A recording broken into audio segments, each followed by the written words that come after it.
अगर आप भी जानना चाहते हैं प्राणायाम क्या है, किसे प्राणायाम का अभ्यास करना चाहिए, इसे करने का सही तरीका क्या है, प्राणायाम का अभ्यास करते समय किन बातों का विशेष ध्यान रखें, तो इस वीडियो में मैं इन सभी बातों को बताने वाला हूं, तो अंत तक बने रहें। सबसे पहले प्राणायाम क्या है। प्राणायाम दो शब्दों से मिलकर बना है, प्राण और आयाम, जिसका अर्थ है सांसों का विस्तार। प्राणायाम के 3 हिस्से होते हैं, जिसे जानकर हम इसे ठीक से समझ सकते हैं। पहला हिस्सा है पूरक, यानी सांस भीतर लेना, इनहेल। दूसरा हिस्सा है कुंभक, सांस को रोक लेना। और तीसरा हिस्सा है रेचक, यानी सांस को बाहर निकाल देना, एक्सहेल। अगर मैं सरल भाषा में कहूँ तो सांस को लेना, उसे सामर्थ्य अनुसार रोकना और धीरे धीरे छोड़ देना ही प्राणायाम है। तो आमतौर पर हम पूरक और रेचक तो करते ही हैं, यानी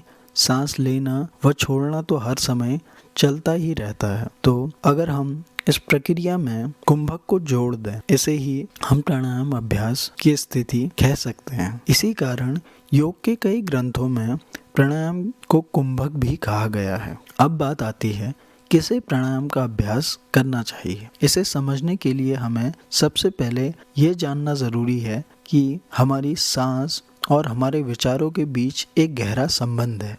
मेरा अर्थ यह है कि जितना तेजी से आप सांस लेते और छोड़ते हैं, उतनी ही तेजी से आपके विचार चलते हैं और आपका मन उतना ही अशांत हो जाता है। ठीक इसका उल्टा भी सही है, यानी जितनी लंबी और गहरी सांस आप लेते हैं, उतना ही धीमी गति से आपके विचार आपके भीतर चलेंगे और उतना ही शांत आपका मन हो जाएगा। आप उतना ही तनाव मुक्त महसूस करेंगे। और प्राणायाम का सीधा कार्य सांसों को लंबा व गहरा करना ही है।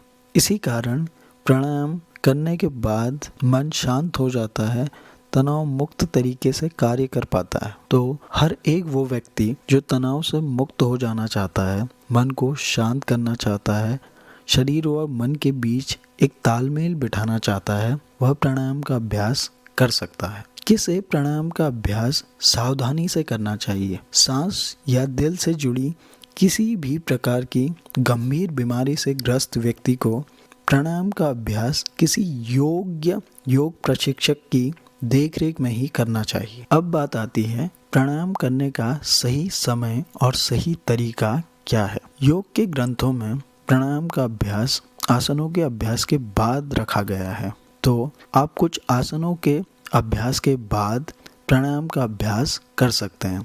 अगर किसी दिक्कत के कारण आप आसन नहीं कर सकते, तो कुछ शुद्धि क्रियाएं जैसे कपालभाति या अनुलोम विलोम के अभ्यास के बाद आप प्राणायाम का अभ्यास कर सकते हैं। प्राणायाम करने का सबसे सही समय सुबह के वक्त किसी खाली शांत जगह में होता है, जहां भरपूर ऑक्सीजन की मात्रा उपलब्ध हो। प्राणायाम करने का सही तरीका, इसे आप हमेशा धीरे धीरे शुरू करें। मन को अशांत अवस्था में न ले जाएं। मन की शांति के साथ आप प्राणायाम को धीरे धीरे सीखें। अगर आपको कोई योग प्रशिक्षक अपनी देखरेख में इसे सिखाए, तो हर एक प्राणायाम के अपने लाभ हैं और उसे सीखने का अपना एक तरीका है। अब बात आती है प्राणायाम के लाभ क्या क्या हैं, प्राणायाम करने से क्या फायदे होते हैं। क्योंकि प्राणायाम रेस्पिरेशन रेट यानी सांस लेने की दर को कम कर देता है और इसी कारण मन शांत व स्थिर हो जाता है, तो यह इसका एक मुख्य लाभ है। प्राणायाम से तनाव कम होता है, डिप्रेशन, एंजाइटी जैसी मनोविकृति दूर रहती हैं। साथ ही यह समस्त मनोदैहिक यानी साइकोसोमैटिक बीमारियों को भी ठीक करने में सक्षम है। व्यक्ति स्वतः ही हल्का महसूस करता है और खुश रहने लगता है। मन को एकाग्रता प्रदान करता है, आंखों की रोशनी वापस लाने में विशेष सहायता देता है। थायराइड, अस्थमा, वात रोग, आर्थराइटिस, उच्च व निम्न रक्तचाप को भी ठीक किया जा सकता है। अब अंत में प्राणायाम करते समय किन बातों का ध्यान रखें व क्या सावधानियां रखें। प्राणायाम सदैव खाली पेट करना चाहिए। प्राणायाम करने का स्थान खाली, शांत व खुला खुला होना चाहिए। हो सके तो प्राणायाम का अभ्यास आसनों के अभ्यास के बाद करना चाहिए। प्राणायामों का अभ्यास कभी भी बेहद तेजी से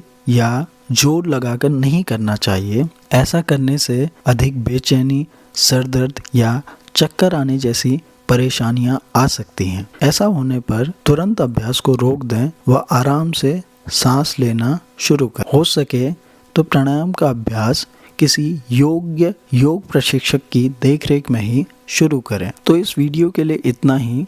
आगे आने वाली वीडियो में हम शरीर की 3 प्रमुख नाड़ियों के बारे में जानेंगे और जानेंगे कि किन प्राणायामों के अभ्यास से शरीर का तापमान बढ़ाया जा सकता है, यानी सर्दियों में किए जाने वाले मुख्य प्राणायाम कौन से हो सकते हैं। तो मिलते हैं अगले वीडियो में, तब तक के लिए नमस्कार।